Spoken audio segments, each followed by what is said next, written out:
ನಮೋ ಬ್ರಹ್ಮಣ್ಯದೇವಾಯ ಗೋಬ್ರಾಹ್ಮಣಹಿತಾಯ ಚ ಜಗದ್ದಿತಾಯ ಕೃಷ್ಣಾಯ ಗೋವಿಂದಾಯ ನಮೋ ನಮಃ. ಬ್ರಾಹ್ಮಣ ಅಂದರೆ ಯಾರು? ಆಯಿತಾ, ಬ್ರಹ್ಮಜ್ಞಾನವನ್ನು ಪಡೆದವನನ್ನು ಬ್ರಾಹ್ಮಣ ಅಂತ ಹೇಳ್ತಾರೆ. ಇತ್ತೀಚಿನ ದಿನಗಳಲ್ಲಿ ಬ್ರಾಹ್ಮಣರು ಮತ್ತು ಬ್ರಾಹ್ಮಣ ಮಕ್ಕಳು ಇವರೇನು ಮಾಡ್ತಾ ಇದ್ದಾರೆ ಅಂದರೆ, ಅನ್ಯರ ಸಂಪರ್ಕಕ್ಕೆ ಸಿಲುಕಿ ಅಥವಾ ಬೇರೆ ರೀತಿಯಾದಂಥ ಜನರ ಸಹವಾಸದಿಂದ ಕೆಲವರು ಏನು ಮಾಡ್ತಾ ಇದ್ದಾರೆ ಅಂದರೆ, ಅಂಡಾಣುಗಳನ್ನು ಗೊತ್ತಾಯಿತಾ ಮೊಟ್ಟೆಗಳನ್ನು ಸೇವನೆ ಮಾಡೋಕ್ಕೆ ಸ್ಟಾರ್ಟ್ ಮಾಡಿದ್ದಾರೆ. ಕೆಲವರು ನಾನ್ ವೆಜ್ಗಳನ್ನು ತಿನ್ನೋಕ್ಕೆ ಸ್ಟಾರ್ಟ್ ಮಾಡ್ಕೊಂಡಿದ್ದಾರೆ. ಇನ್ನು ಕೆಲವರಂತೂ ಗಾಂಜಾ ಹೊಡೆಯೋದು, ಸಿಗರೇಟ್ ಸೇರೋದು, ಬೀಡಿ ಸೇರೋದು, ಈ ಥರದೆಲ್ಲ ದುಷ್ಕೃತ್ಯಗಳನ್ನು ಮಾಡ್ತಾ ಇದ್ದಾರೆ. ಯಾವತ್ತೂ ಅಷ್ಟೇ ಬ್ರಾಹ್ಮಣ ಆದವನು 4 ಜನಕ್ಕೆ ಬುದ್ಧಿ ಹೇಳೋನಾಗಿರಬೇಕು, ಬುದ್ಧಿ ಹೇಳಿಸ್ಕೊಡೋನಾಗಿರಬಾರ್ದು. ಹಾಗಾಗಿ ಹೆಚ್ಚಿನ ಪ್ರಮಾಣದಲ್ಲಿ ಈಗಿನ ತಂದೆ ತಾಯಿ ಏನು ಮಾಡ್ತಾರೆ ಅಂದರೆ, ಮಕ್ಕಳಿಗೆ, ಅದರಲ್ಲೂ ಗಂಡು ಮಕ್ಕಳಿದ್ದರೆ ಅವರಿಗೆ ಬ್ರಹ್ಮೋಪದೇಶವನ್ನು ನೋಡಿ 7ರಿಂದ 8ನೇ ವಯಸ್ಸಿನಲ್ಲಿ ಬ್ರಹ್ಮೋಪದೇಶ ಆಯಿತಾ ಮಾಡಬೇಕು ಅಂತ ಹೇಳ್ತಾರೆ. ಕೆಲವರು ಏನು ಮಾಡ್ತಾರೆ ಅಂದರೆ, ಮಕ್ಕಳು ಗಡವಾದಂಗೆ ಆಗಿರ್ತಾರೆ.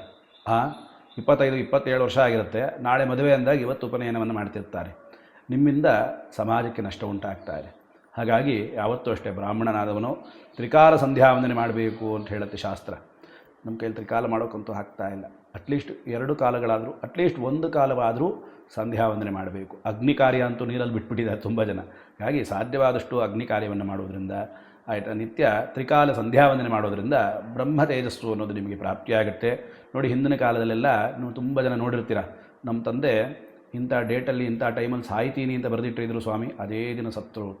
ಮತ್ತು ಎಷ್ಟೋ ಜನ ನಾಳೆ ಹೀಗೆ ಆಗುತ್ತೆ, ಈಗಾಗಲೇ ಬೇಕು ಅಂಥೇಳಿ ನಮಗೆ ಮಾಡಿರೋದನ್ನೆಲ್ಲ ನಾವು ನೋಡಿರ್ತೀರ. ಆಗ ಇದೆಲ್ಲ ಹೇಗೆ ಸಾಧ್ಯ ಆಯಿತು ಅಂದರೆ, ಆ ಬ್ರಹ್ಮ ತೇಜಸ್ಸು, ಬ್ರಹ್ಮ ವರ್ಚಸ್ಸು, ಅವ್ರು ಮಾಡಿರುವಂಥ ಅನುಷ್ಠಾನದಿಂದ ಇದೆಲ್ಲ ಸಾಧ್ಯ. ಹಾಗಾಗಿ ಅನುಷ್ಠಾನ ಬಲ ಯಾರಿಗಿರುತ್ತೋ ಅವನು ದಾನ ತಗೊಳ್ಳೋಕ್ಕೂ ಶ್ರೇಷ್ಠನಾಗಿರ್ತಾನೆ, ಆಯಿತು, 4 ಜನಕ್ಕೆ ಬುದ್ಧಿ ಹೇಳೋಕ್ಕೂ ಶ್ರೇಷ್ಠನಾಗಿರ್ತಾನೆ. ಕೆಲವರು ದಾನ ತಗೊಳ್ಳೋಕ್ಕೂ ಶ್ರೇಷ್ಠರಲ್ಲ, ಬುದ್ಧಿ ಹೇಳೋಕ್ಕೂ ಶ್ರೇಷ್ಠರಲ್ಲ. ಹಾಗಾಗಿ ನೀವೇನಾಗ್ತೀರಾ ಅನ್ನೋದು ನಿಮಗೆ ಬಿಟ್ಟಿದ್ದು. ಶುಭವಾಗಲಿ.